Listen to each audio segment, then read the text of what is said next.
welcome back to the Fixing Football podcast with me, Martyn. Yes, I am back, and I am joined, as always, by Liam O'Meara. Liam, how are you, mate? I'm very good, Martyn. Welcome back. It's good to be back. We'll get into some personal stuff in a little bit. The important topic that I wanted to talk about, and what I want to address today, is the title of this episode. It's going to be Access All Areas, because is there too much football? That's the question that I want to answer, or maybe try and help or guide people in the right way here, because I think there is. There's been the Club World Cup has brought up a load of stink with the amount of fixtures and the amount of pressure that's being put on players.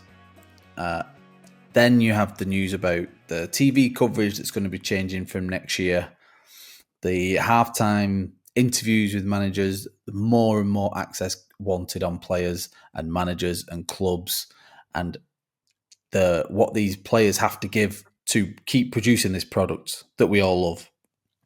Is it too much? And is it oversaturated? That's the question that we need to answer tonight, Liam. So, okay. First of all, let's get stuck into the stories about the report, the new forms of coverage, the very American ways that they're going to be covering football now from next season. And that is interviews with substitutes as they leave the pitch, interviews at half times with managers, and the one that I really, really hate, and we'll get stuck into in a minute, but coverage inside the changing rooms, inside the dressing rooms, as they're now calling it. First of all, how do you feel about any of them? Is there anyone you want to pick out and stick with first? In fact, let's start with the interviews with substitutes. What do you feel with that? I mean, what is it? Something you needed? Is it a form of access that you think is warranted? And I'll be honest, I quite like this one. I do like this one. It'd be quite interesting to hear the player's perspective, especially at the point where do they think they should have been subbed off at that point? Should they not have been? How do they feel the game's gone from their perspective at that point? Yeah, I quite like that one. I can't put exactly a reason as to why I like it so much, but I just think it would be quite an interesting perspective that we don't hear too much. I'd be genuinely interested. Yeah, for me, I just think this is it's like a fishing exercise in the computer lingo world, which I live in. Fishing with a PH is like, it's the constant digging and scrounging for more headlines and putting how can you describe it? Just putting more of a responsibility on the players for these things you hear about. When you see a player who's substituted and he throws his gloves on the floor, or he throws a bottle at the door and he's throwing his arms in the air and having a big huff, it's trying to get more of that and trying to leave less up to speculation and create more stories around even the littlest of things in football, which is me and you have both started football games in our life and both been annoyed when we've been taken off. I dislike at a professional level. At an amateur level is a little bit more annoying because you can understand to like Skelmersdale or something. And then you're like, yeah, and you have to pay to play, and then all of a sudden you're getting hooked off. And so at a professional level, I've always sort of disliked the attitude of footballers when they come off the pitch and they're annoyed. But this just seems like a media attempt at fishing for more stuff. I get that. You know, the idea that the emotion's going to be high. They're going to say something that maybe they don't mean. Exactly. And this, I get that. But also, you know, be funny, wouldn't it? But I don't know. I don't think I think that will be less the case than people think. Yeah, because the players are going to shut down more so. Everyone talks about it. They're shut down anyway. Like there's almost no point speaking to players now. They're so media trained. There's almost completely no point. And I think that's almost a driver of this to a certain extent. Can I get into conspiracy corner for a second? We're missing our conspiracies expert. This isn't down the 9/11 route like you and Scott went a few episodes ago. Yep. But is there room to suggest that the broadcasters can influence a substitution based on the type of interview that they might need to get to generate likes, clicks, views, whatever. Influence how? All right. Who gives a good interview these days on Sky? Who's a name that you can think of? James Maddison. He's exactly the one who I was hoping you would say. Yes. Is there a world where James Maddison is more likely to be taken off because of the interview he can give during a game? No. Ideally, no. No, I don't think so. But I think what would be interesting, and I don't know the answer to this, you might know, is who selects which player. Because if you get 5 subs, each team has 5 subs. It won't be 10 interviews. So Yeah. who gets picked? And I think that's where it'd be interesting. Is it Sky that pick, or did a club put someone forward for it? Is it a bit of both? I think that's where it'd get a bit more interesting. We got to think that how this is planning on working is that there is a Jeff Shreves-esque interviewer pitch side in the dugout with these players, and whether he just sticks a mic in the face and say, "Oh, how do you feel about that? What happened at just then?" or something, whatever. Yeah, it's maybe something I'm not as opposed to, because as you know, I watch a lot of cricket, and it's far more common in cricket to interview mid-game, even with the players that are playing during the game. They may be even 2020s, they're mic'd up sometimes talking about the strategy during the game and how they think it's going. So maybe I'm a little bit more desensitized to it. And you often have the innings break where players will talk as well. But the intensity is so much less. It's like when I've seen players be interviewed on the golf course. You see them walking up the fairway with their AirPods in, and they are having a sort of on-course chat interview with the back at the studio. It's so less intense, or maybe they're doing it at less intense times. I'm not sure it's going to work. For me, I just think it's a bit of a fishing exercise from the broadcasters, in a similar vein as the halftime interviews with. I think this is got more so managers. What are they expecting to get here? This is far more common in other sports, and it is. Yeah. Did you used to get this in the Champions League? If I remember rightly, I seem to remember it. Did you get this in ITV Champions League? I think you get it. I think you used to get it randomly, some matches. So I don't think it was ever common on every match, but I do remember the odd one. I just remember Fergie seeming to be used to do this quite a bit, like on the way back out. So it gets like the 47 minute, it cut back to Fergie sort of on his way out. I seem to remember that, but only really be in the Champions League.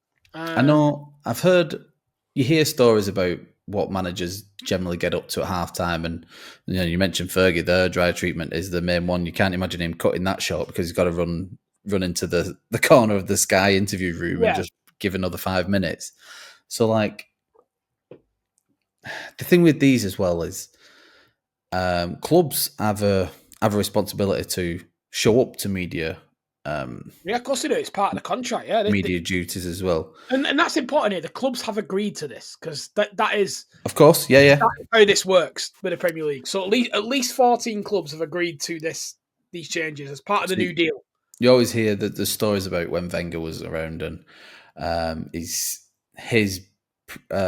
pre-match talk would only ever be 7 minutes exactly on the dot, because he knew that was like an attention span thing, like an average, and his halftime talk would be like 90 seconds, and the rest of the time everyone was getting massaged and changing the shirts and whatever they were doing.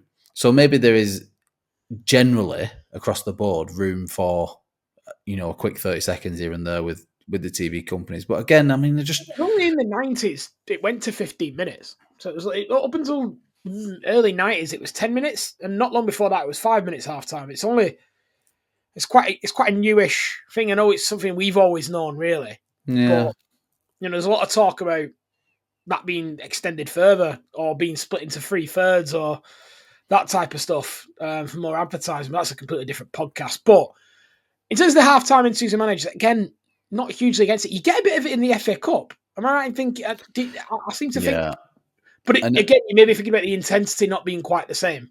Especially, I can't imagine it at a World Cup final or a Champions League final, and the emotion that people must be feeling if you're 1-0 down at half time and you're trying to speak to the managers. Like, how are you going to get anything there? The Premier League has almost like a license for people to be a dick. Like, so I think, do you know what I mean? Like, in an FA Cup thing, a match, a manager would not act like that. But in a Premier League match, you can almost imagine a Premier League manager just walking past, putting their hand up because this is the Premier League, what you're doing. Yeah. It's going to be a bit of an adjustment, I think. But again, half time, I don't think is as intense than the substitute one, unless they're being battered. And then, to be fair, the fans will want to hear from them, I imagine. I don't think it's an intense. And I think what they'll say will be pretty obvious. Yeah, again, like what are you going to get? I don't know. So the other one of this, before we move on, is footage or images or, I don't know, basically cameras in the changing rooms. Do you watch any rugby league? No. Okay, well, this has been a staple of rugby league for years. And this is where I'm wondering what it will look like. Will it look like Amazon documentary, Mikel Arteta getting his light bulb out, hearing every word? Or is it going to be like it is in rugby league, where it's just a camera in the corner and you just see one little 5-second clip of the manager or coach talking to the players? That's it. Like it's not anything too invasive. It's almost like, and I imagine they know when it's going to be filmed. Yeah, maybe. But how would you like that if you was a player? Would you like if there was even a little bit of footage in the dressing room when we were playing? No, I'll be honest, no. But I'm quite pragmatic, and I know which side my bread's buttered. So the broadcasters obviously got. We've talked on previous podcasts the idea the TV deal represents less value for the Premier League because there's more games, more access. They've had to for the same price. Yeah, because of the issues broadcasts are having in terms of bringing new people, particularly in the UK, to the product, whether that be through piracy or whatever. So I'd probably see the bigger picture, to be honest. Yeah, I probably wouldn't like it, but at the same time, I wouldn't mind my wages, and I know that the bulk of that wages comes from broadcast deals. Yeah. But that's just me. I think I'd always remember that, I think. I don't know if you would. And it might be easier us mid-30s looking at this thinking you're paid enough, you worry about that. But it's not that you're paid enough. It's just that is the revenue stream, if you know what I mean. Like the broadcast, like there's in terms like for mid-level Premier League clubs, it's almost all broadcast money. That supplements their lifestyle. So it's not just about them being paid well. It's that they're literally the pay masters. Do you know what I mean? It's like that's where the money's coming from. Yeah, I don't like this one.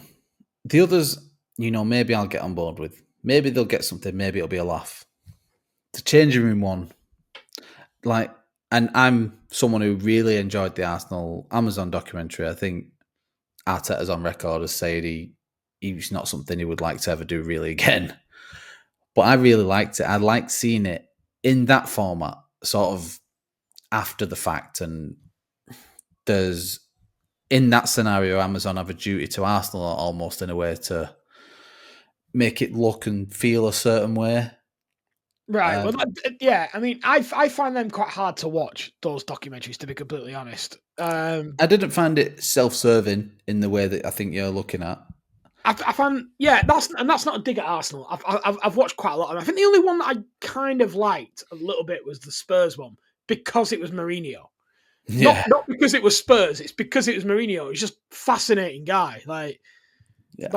I've watched all the All or Nothings. The one that I really didn't like was the Juventus one because it was so Ronaldo based. I love Ronaldo, but it was everything is Ronaldo and Ronaldo this and how it affects Ronaldo or how Ronaldo. I've not seen that one. But that surprises me to hear that that's the way they went with it. Yeah. Yeah, it was. That was a little bit. It was like Ronaldo's team had editorial control over it. I don't think they make that if Ronaldo's not there. I think Juventus are a club on. They're a club on the slide, in my view. Big time. But that was a few years ago. The Arsenal one I liked. It wasn't self-serving. It was it was a tricky season, especially with the Aubameyang stuff, and we were lucky we had Smith Rowe and Saka. Anyway, whatever. Is it. I liked it. The way that the memeable footage from the changing rooms, that is what it is. But at least it's shot and it's after the fact, and it's.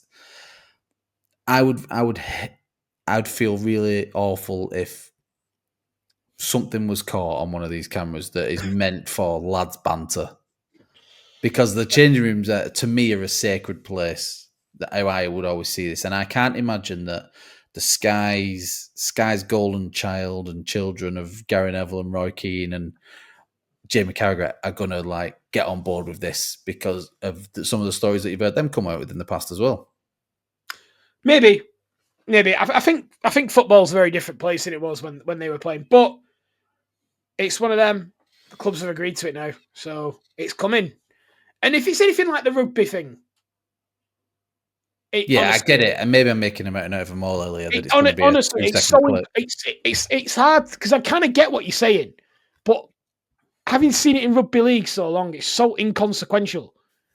Honestly, I almost think it doesn't add anything because it's almost the other way. But I think with rugby league is they're desperate for more of an audience, so they need to give access.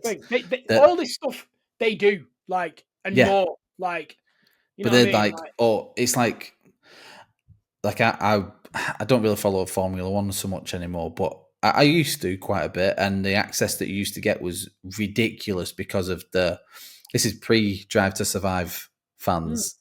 But the access you used to get from Sky or from Channel 4, whichever one it was on, ITV even, the coverage you got was unbelievable. And the insight that you would get. And it's like they couldn't give you enough because that's how it got people involved. And it was so interesting. With Drive to Survive, that brings in a whole new world of insight. That sport's ridiculous now. Because of the amount of insight that it's given people. Yeah. Whereas F1 purists maybe aren't as fussed about that and just love that. I don't know. There's something about this one that I don't like. No, but what I'd say about F1 is that in terms of that sport's growth, it's probably the third biggest sport in the world now. Well, it's really taken America, and that's the kicker, isn't it? So my initial question at the beginning, is there too much football? So I saw a bit of a stinker this week with Jamal Musiala at the Club World Cup. Sort of worst case scenario for Bayern, having qualified via the UEFA ranking system, the coefficient thing. That there is a tournament that they didn't need after a long old season of reaching the Champions League quarterfinals and the final in every cup that they're ever doing and winning the league like they used to then have to go out with someone and then lose the star player. Yeah, but it was one of them things, wasn't it? And that's a horrible thing to say, but it was a bit. That could happen in any game. That's not a muscle wearing down injury. That's another human being jumping on your leg injury. It's more of is there a need for this tournament? And I'm not going at the Club World Cup as a competition and its meaning. I'm on about the fact that do we need all this football? Well, I'm starting to, as a football fan, I'd like to get excited about it, and I'm struggling to get excited about the next stuff because I feel like this season's still going on. I feel like the summer should be we've brought up Baller League a few times, but I think the summer is the perfect place for an alternative to football. Even if you want to keep it football based, but like we used to have the Masters that used to do really well on Sky, and just the alternative to football. I want to get excited about it again and have that break. And you might say, "Oh, well, you get a World Cup, but that's international. It's different." I just feel like there's too much football. Is that really what I'm saying here? I think it depends on the individual. In terms of if there's too much football, I suppose that's two parts to that question. Is the number one for the players? The answer is yeah, but also they play a lot of games they don't need to play, which I kind of talked in a monologue last week quite a lot. The idea that you're playing too much unnecessary football. Arsenal don't need to be playing Norwich. Like, what it doesn't In what, serve like the anyone. League Cup, Just like, yeah, I would suggested a smaller league. Like, there's but anyway, I just think people want the best playing against the best. But anyway, if you want to listen to my thoughts on that, listen to the monologue. That's I literally did. what I want to It talk was about for an hour. interesting. It was But interesting. Premier League 2. yes, I think it's an absolute necessity. But in terms of for the fans' perspective, is there too much football? Yeah, probably. Yeah, probably. In terms of whetting the appetite, however, I imagine the viewing figures will be come August. They'll be right up there. So yes and no. I don't disagree with what you're saying with regards to it, but I'm still not there with Bolton yet. Like, we In terms of what, excited? yeah, like with Bolton's preseason is well underway now. Right. I think they had the first preseason game over the weekend behind closed doors. They're in Marbella this week. I think they've got a game in Marbella on Friday. And then after that, it's weekly games against local clubs, game in Hibernian. So it's well underway, Bolton's pre-season. But I'm not there yet. But I think that'll build up by August. I don't disagree with what you're saying. Like, there's this But club World Cup. Are you not there because football hasn't stopped? It hasn't No, stopped. There's, no, I don't disagree with you. I don't disagree. I think the viewing figures will ultimately decide. They've not been that great for the Club World Cup. I don't think it being in America helped. To be honest, I think it's been a massive failure. I won't go that far. I don't think it could have got any better. I think there was never going to be any better than this because of where they had it. If they've had I think me and Scott said it. If they've had this in either the Europe or the Far East, I think you'd have had a very different tournament. I don't know. I don't know. Imagine this in Korea. It'd be mad. Loved it. We've seen pre-season friendlies of Real Madrid versus Juventus in Los Angeles and in New York before, packing out 80,000 seat stadiums. One-off game though, isn't it? Different. Yeah, exactly. Now Real Madrid have been packing them out. That's what I would say. Real Madrid have. Now we're bringing whole tournaments to the place, and it's struggling. And these fans, like American fans, do get up at 6 o'clock in the morning to watch Premier League and do stay up till after clock, and they subscribe to all these foreign channels and subscriptions where they can get their football, because they're as devout as me, who's here, and yourself, who goes to games, because they still love the Premier League and stuff, and they're clearly just as fatigued with it as much. I don't think the appetite isn't there. They've actually brought more teams to the place. It isn't there. You've got 2 tournaments simultaneously going on in the US, by the way. The Gold Cup is in the US as well. And the MLS is still going on. Yeah. Yeah, and exactly. And I've seen like comments from Pochettino basically saying, well, it's like we've been away every game. Like the stadium's been full of the opposition fans, like really digging into the American fans. They're a year out from hosting a World Cup. Yeah. And like you've got a game where they're playing against Guatemala at home, and Pochettino coming out saying they're going to 80% Guatemalan. We'll pick up this topic soon, because I have real bad feelings about this American World Cup coming up. Yeah, I think they'll get away with it. It'll be like Qatar. They'll get the world. It's just too big. The World Cup. The World Cup will be great no matter where you have it, because that's what it is. But the matches will be great. I think there's loads around it that'll stink. The way that fans will be organised and stuff like that. At least, I mean, they'll be able to. There's no public travel, is there? Apparently, I think that's one thing that's come up about this Club World Cup, is that for like getting to games, it's all driving. There's no public transport or anything like that. So if you're like only in like Los Angeles and New York, there'll be Metrolinks and stuff. Kind of slight side note, but this is it's on the Club World Cup. What did you make of? I don't know if you even heard Infantino's comments, and he was talking about Americans and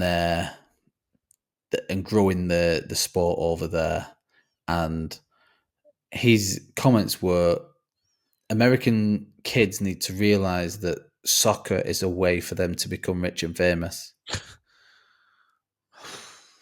In the same way that the NBA superstars are perceived and NFL superstars are perceived, that the LeBron Jameses of the world and the Tom Bradys are these rich, super successful people because of their sport, and that soccer doesn't have the same impact.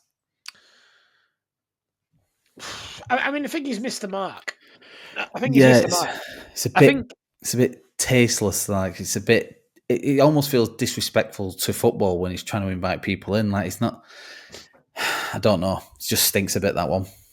I think you will only grow the game so much in America because of the existence of their own sports. In the same way, Australia is the same. In the same way, the other countries in the world that I now can't think of where football's not the main sport, they've got their own thing. They've got their own domestic sports.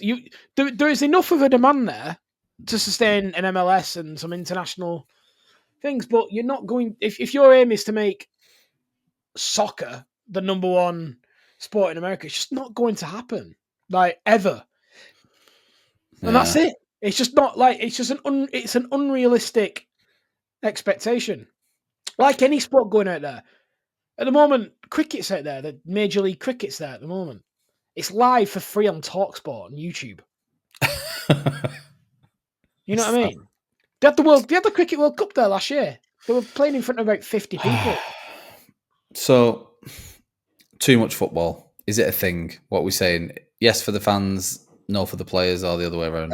It's obviously yes, but I don't think necessarily that makes the Club World Cup bad for that reason anyway. I think a Club World Cup can exist. And I think it's good for some teams. And I've enjoyed Palmeiras. I've enjoyed Al Hilal as well. There have been some successes to take from it. And yeah, seeing like Bayern Munich v Boca Juniors is exactly what you want to see in a Club World Cup. Like that's cool. Like Pep Guardiola, sort of along the Infantino lines, what Pep Guardiola said in an interview recently about this sort of too much football thing, that how bad it is for the players. An NBA season is 4 or 5 months long, 5 months if you're long, 5 months long if you're lucky, if you're one of the good ones who get to the playoff finals and stuff. And their contracts are ridiculous. And he name dropped Van Dijk. He's like, Van Dijk won't see the money that a top NBA star makes in his life, but Virgil van Dijk's career is 11 and a half months of the whole year for 20 years, whereas an NBA stars is 4 or 5 months. Even though they play 100 games, it's 4 or 5 months on a $150 million contract for 3 years at best. But only the greats get a 10 plus years career. And he's not wrong, but now he understands why they're so obsessed with cracking America. He's answering his own question with this, Pep. It made me laugh. I did read those quotes from Pep. It made me laugh as someone who literally is in charge of selecting the players. That's the number one part of his job. Concerned about his players playing too many games, when he's probably the only person who can control that for Man City. That only him. He literally is in charge of that. And if only there was someone who could fix that. Quite literally him. But yeah, I get his point, but that's just the way is his point that life is unfair? Because I agree. And not for him. Not for Man City. You can't claim life is unfair for a Man City fan or employee at the moment. Not wrong, but yeah, that's why you're in America, Pep. So I know you addressed this a little bit last week, but is there too much football? And I don't want to ask you for your fix about what can be done, because you have already spoke about that. But I'm not talking about too much football as in games. Is there too much of this, of everything even? Now, just trying to try and summarise it. Does it take up too much of the calendar year? Not even that. I'm talking about the way it takes up every second of my social media feed now. Probably from a non-DJing one, like everything that you'll see on your Twitter timeline and is more generated content. And yeah, it is. But what else am I going to do? Just watch it. You know what? I'm going to watch the news. I'm going to like. Not have a break and get excited and maybe come golfing with me once or something like that. Well, I've got other things going on, Anna. Busy man. But for me, yeah, it is. It probably is. But I think that feels like with a Club World Cup because of the sporadic kickoff times. It'll probably end a bit after this. Maybe. Yeah, right in time for the World Cup. It's still a good month before the season starts. To be fair, for us, and then you've got probably about 6-7 weeks, so it's still a bit of time to have that lull. It's not coming anytime soon. I don't think. I just think there's too much. There's too much access, and I'd like a little bit of mystique still. I get that, but stop watching them. Then there's loads of mystique. Oh, you Carve Solikol now? Is that you? Funny, I can't stand that guy. Really. Oh, don't watch it then. No, you can't stand him. Don't listen to him. Right, we're having a break. See you in a minute.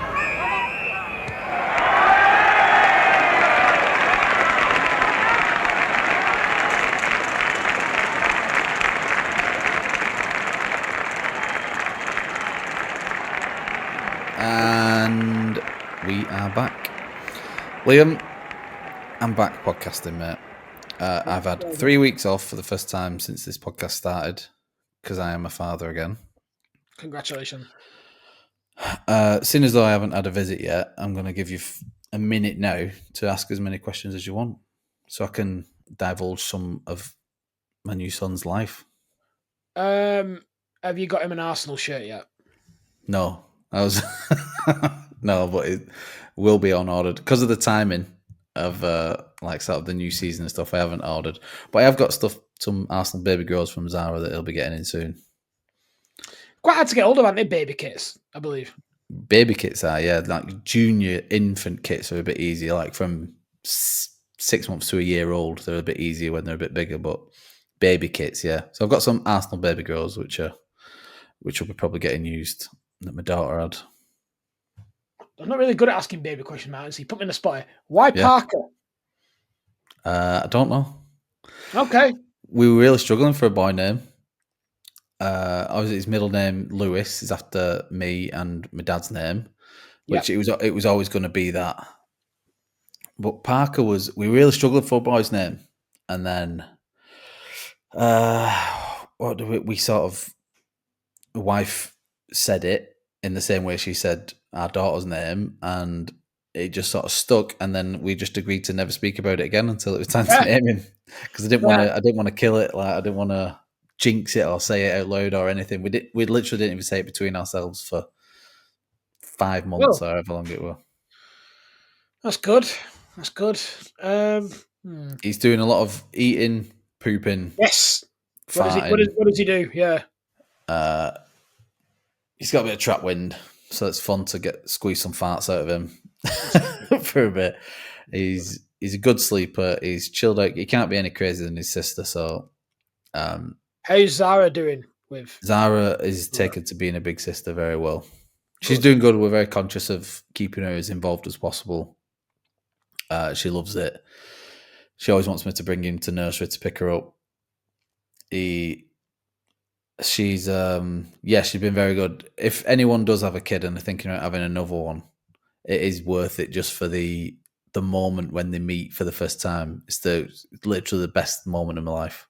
Was when Zara met Parker. Yeah, it's like it's number one above wedding day, above everything else. It was like the best. If I could go back to that and live that moment again, it's unbelievable. Even on FaceTime, when we showed him to her on FaceTime, because she was at the in-laws, as tradition goes, she goes off with her nan and granddad. They, even showing on FaceTime, I was dead emotional. And then when they come through, anyone thinking about it, do it. It's worth it all for that. Good. That's very nice. I think I navigated that well in the end. Yeah. So, while we're talking about other stuff then, Arsenal. We could talk about Arsenal then. You don't have to use any guys or mystique around any of your pointed remarks. Yeah, I don't have to make any quirky jibes, do I? Full of them. Looks like we're signing Gyokeres, who was my tip at the start when it was between Sesko and Gyokeres.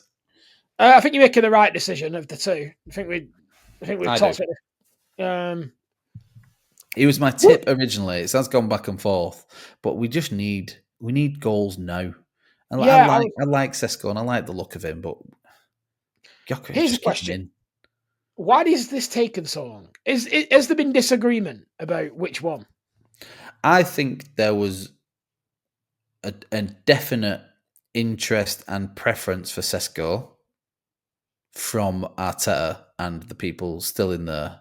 And Andrea Berta was someone who was coming to the club towards the end of the season, taking over from Edu, has been mad keen on Gyokeres for 2 years himself, tried to bring him to Atletico Madrid and he chose Sporting at the time. I think that maybe it was a better deal, maybe it was better pay, whatever it was.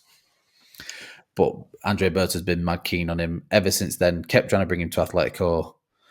Now he's at Arsenal. He's the guy that he wants. It fits exactly for the profile of what we need. So, and no, it looks like Arteta's on board. I actually don't think Arteta would have minded if Gyokeres had been plopped on his lap and he said, just deal with it. I don't think he'd have minded. They clearly want to get something done. And Gyokeres seems super keen. There was Clive, who you will see on the fan debate on Sky occasionally, and he runs Arsenal Vision, along with a few other Arsenal fans, mentioned recently about the mentality difference between Sesko and Gyokeres, which is it's like a quote that's been banded around now. It seems to be coming towards the Gyokeres bit. But with Sesko, apparently in the talks, they were asking him about how it was stalling was because Sesko was unsure whether he would be able to nail down a starting slot over Kai Havertz and become Arsenal's main striker. Okay. And the mentality on Gyokeres' side is, I want that number 9 shirt. I don't care who it's on. I'm playing. This is me. And I think that mentality guy, we need that freak, that Erling Haaland who's just going to just give me the ball because I want to score. If Kai Havertz and Mikel Merino can reach double figures for us with the amount of chances we create and just someone being there in and around the box constantly, then I have no worries that Gyokeres can't do a little bit better. No, I think it's a good signing. Finally, is the word. As well with Zubimendi. With that one's finally done and over the line. I've got a feeling there's a bit of PSR thing at play, past the deadline, new window. I wonder whether that played a part. It was mostly going to go until July the 1st, that one. And then, obviously, sadly, we had the news about Diogo Jota when it was that day, which we haven't mentioned. Massive shocking one, that. I mean, there's nothing I can say that's going to do him or any justice. To give him his credit, I was never looking forward to playing against him as an Arsenal fan because he always seemed to score. Brilliant player. Seemed like I know there was talk from Liverpool fans about him potentially leaving this summer to make way in terms of. He possibly could have done because his injury record was not. He wasn't most reliable fitness wise, was he? Especially in the last season, the last previous 18 months to that, a lot more so, and a real pain in my ass as an Arsenal fan. But he looked like a great player to have on your side. Really consistent. Just his goal record, brilliant, fantastic, and he was really good at Wolves as well. Stunning play at Wolves. Yeah, he really stood out like a mile. Like he sort of really hit the ground running there in that wave of Portuguese players that they were bringing through as well. Yeah. Him, a massive loss to football. Shocking news. And very sad for his wife and his kids and the whole family, especially his parents, who've obviously lost his brother as well. Super sad. There's nothing I can say it's going to make. They're going to do him or his legacy any justice. Just that I really feel for Liverpool fans and like yourself, just fans in general of football, Portuguese fans. Yeah, it's a sad one. 28's no life. No. There's nothing we can say. No. Other than he was a brilliant player. You know, must be awful for the family. And yeah, Yeah. shit. What a shitter. Let's have a clean moving on from there. Is there any other transfer news that's caught your eye before you give me a little Bolton Wanderers update? What in the Premier League? In the world, whatever. I like Gittins to Chelsea, by the way. I think he will be a brilliant player for It's them. a very Chelsea style signing, that. Yeah, it very much fills that Sancho void, and I think a better player going into there that will make them better. I haven't seen much of him, but I know he's British. Yeah, he's good, really good, really quick feet. I think he'll make a big difference. Most expensive non-capped player ever. It's mad. That record would either be Chelsea or Nottingham Forest. Yeah, I was going to pick two clubs that would happen to. So yeah, not surprised. It won't be long before he is capped. But speaking of capped, that opens up a potential move for another Chelsea player to you men, Noni Madueke. That feels like it's going to happen now. It does a little bit. I'm not buzzing about it because, for a start, I don't really rate him. I'm going to go on record on that. I'm not going to stay on that. I probably rate him higher than I just disagree. Raheem Sterling. I know you do. It's not even like Chelsea, like Arsenal. Haha. I think he's a good player, and he plays on both wings. Like it's perfect depth for a team trying to win the league. Maybe it's a very expensive upgrade for backup. For me, because as well in like 48 hours previous to that, we were really advanced on Eberechi Eze. It was someone more. That is interesting. I was going to say Eze. It's an interesting one because that for me is a better option because he's a primary on the left, and I think that is a weakness for you. Yeah. When Madueke is left-footed, he's predominantly a right winger. We have the best one in the league, though. If you want to debate that at some point, he's definitely a brilliant player, Saka. There's not many players you could go and buy because we talked about this a little bit in our WhatsApp group. Going out and buying a right winger for you guys is difficult because they know they're going to be second fiddle. It's a bit like how it was with Spurs when they were trying to find that Harry Kane replacement. End up with some absolute cart horses like Carlos Vinicius and also like they couldn't get a player that could do it because they were never getting a game. I get it, but I mean, what are we going to pay a guy on 50, 60 grand a week at the bare minimum and spend 40 to 50 million pound is what's being quoted? I mean, if there's a deal to be done at a lot less money, it's not my money, so I don't really care. But in your head as the fan, stage payments. I think it'd be around 50, 60 million, but I think it would be stage pay. I don't think that's going off your balance sheet now. Of course, it's all going off. What is weird though is he doesn't. You probably sell him in 2 or 3 years as well. He isn't classed as a homegrown player. He isn't classed as a homegrown player, you know, because of where he's played abroad. Because of PSV was that? He was at PSV, but from the age of 16. So it's like there has to be some sort of time. I think he was at Coventry and somewhere else previous. I don't know. I remember at PSV. Prior to going to PSV, and so I did read something that he doesn't qualify as a homegrown talent, which is crazy for an England player. Does playing for England not? Yeah, that's what I would have thought. But anyway, no, it mustn't. Yeah, fair enough. If I've read it on Twitter, it must be real. With Madueke, it feels like it could be a thing because I did remember. You know what I mean? He did spend a lot of it. It is up to the age of 18 because it used to be 17, but because we're not in the EU anymore, it's 18 now. So with Madueke, will I eventually laugh and cheer when he scores for us? Yeah, but I don't rate him that highly. I haven't done. He's okay, and he's an upgrade on Raheem Sterling. But is he a £50 million upgrade on Trossard and Martinelli? I don't think he is. And is he a £50 million stopgap between Saka now and Ethan Nwaneri coming through? Here's what I think you've got interest in Martinelli. If you got 40 million for Martinelli now, and then it's 50 million for Madueke, that makes sense to me. maybe. Then it's like a £10 million upgrade, and then there's a conversation to be had there. For And me, then if it was my money, I think the selling on Madueke. I don't think Madueke is the solution forever, but in 2 or 3 years, he probably still has really good value, 30, 35 million. So it's not, and that's kind of what Chelsea are doing, isn't it? That's what they're looking at. They're almost buying them so young because they're able to then move them on, even at 23, 24. They've still got that massive sell-on value, and they can use the PSR benefits of that. I kind of get what they're trying to do now. It's just a really mad system, but he wouldn't be leaving Chelsea if they didn't have Estevao. And Estevao looks like an absolute talent, but they've got to give him a pathway, haven't they? That's the issue. very true. Yeah, I suppose the problem you've got is it seems to have pissed off Emaneri, doesn't it?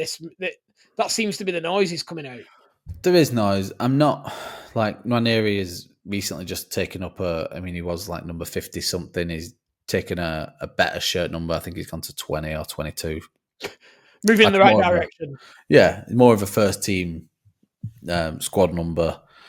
The chat is he's always going to have signed a new contract when he turns 18, which is very soon.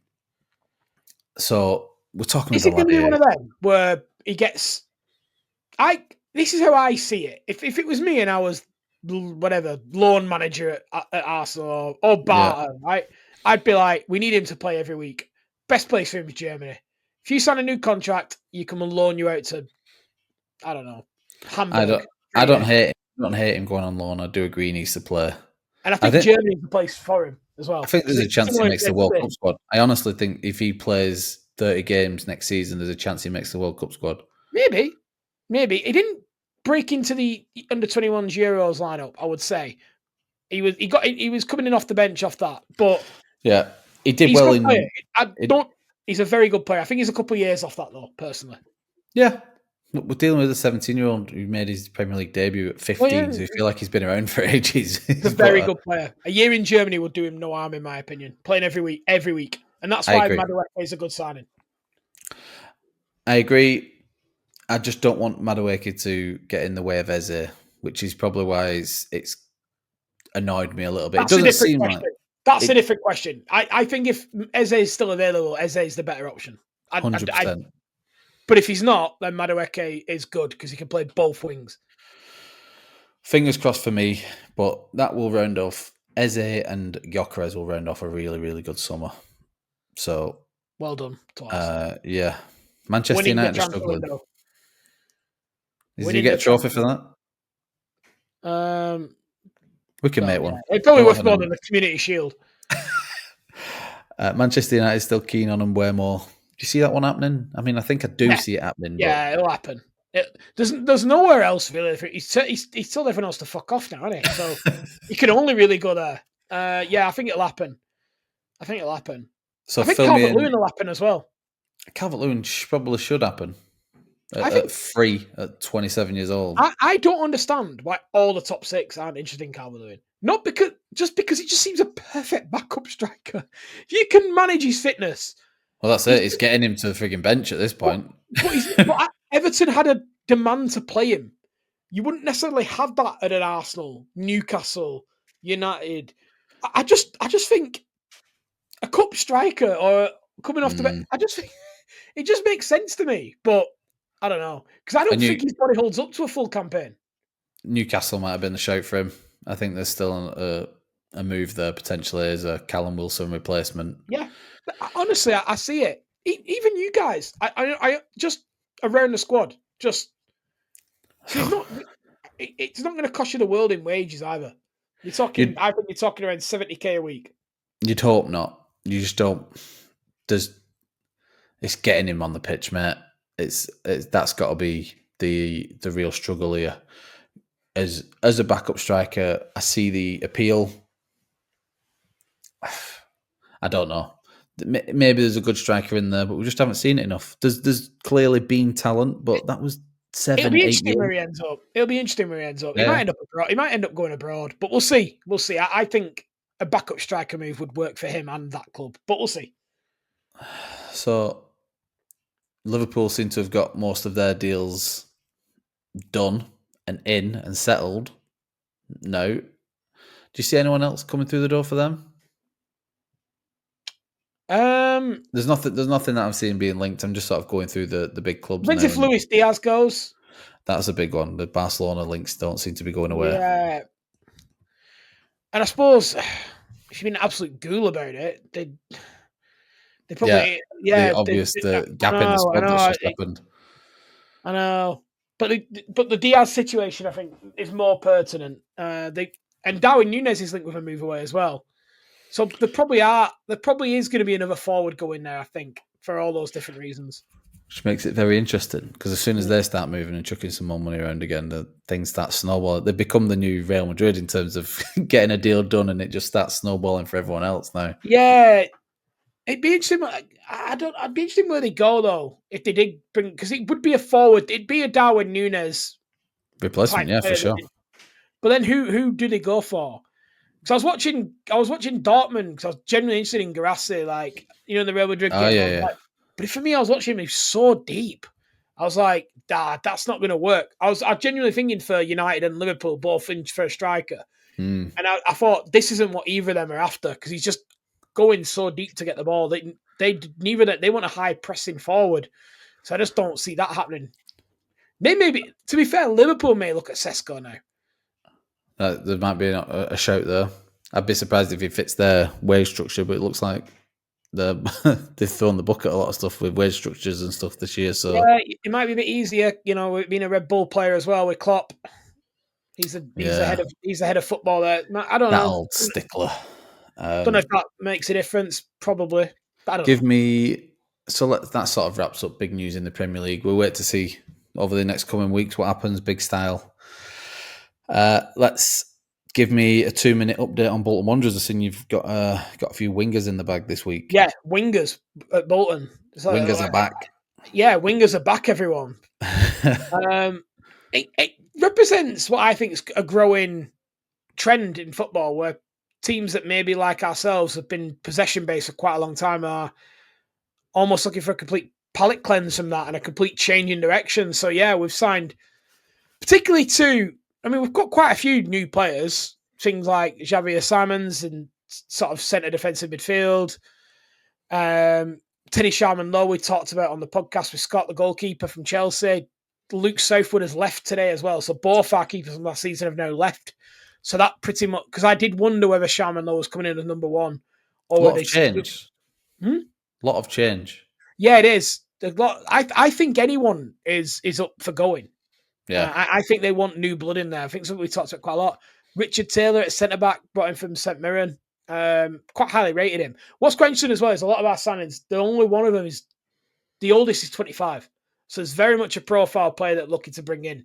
Yeah, not young in terms of like they've not played, and it's young players that have got quite a bit of experience behind them already. And the key headline, like you say, the winger. So Thierry Gale, Barbadian winger that they've got in from Rapid Vienna. So that's a big signing. He's been quite highly regarded across the board, really. And alongside that, a Mario Cozier-Duberry on loan from Brighton, who I don't know an awful lot about. However, he did spend last season on loan at Blackburn, and I've spoken to quite a few Blackburn fans who wish he got a bit more game time because they were quite impressed with him, to be fair. He's from the Arsenal Academy, and he was very highly rated. Chose to take the Brighton move. In fact, Brighton signed him really, and he had the option to stay and try and break because he'd been on the bench. There's quite a few that do that now. Livramento is kind of and quite A as well. Like there's not just from Arsenal, but there's quite a few that leave those top academies now to go to maybe the level below to try and with a pathway into the first team, isn't there? He's an exciting winger. I'd seen some of the comments like you had mentioned, and he'd done decent in patches for Blackburn, and they were keen on keeping him. And they had a very good season last season, Blackburn. I'm not going to pretend I watched loads of Blackburn. I did see the odd game. I didn't see the odd game. But I don't really remember. I'm not going to pretend that I did. But the Blackburn fans I've spoken to, which we live that part of the world, so I know quite a few. They've all been very complimentary. So fingers crossed. Wingers are back, Martyn. Wingers are back. Yeah, it looks like we're going to have about 15 of them. Chelsea got about 25 of them on They have about 25 in most positions, don't they? But only United don't like wingers. That's it. Yeah. Amarim's style. Should we finish on? Where does Marcus Rashford end up? Let's finish there. Good question. Where does Marcus Rashford finish up? I don't think Barcelona. Not even on loan. No. In fact, on loan very late in the window is the only way that happens, with Man United contributing a significant chunk of his wages. Do I see an Aston Villa coming back in on maybe another loan? They're not keen. Apparently, they're not keen on going back in. They liked him, but it's the wages are just too much. It's that I'm talking about them swooping in the same style of Barcelona.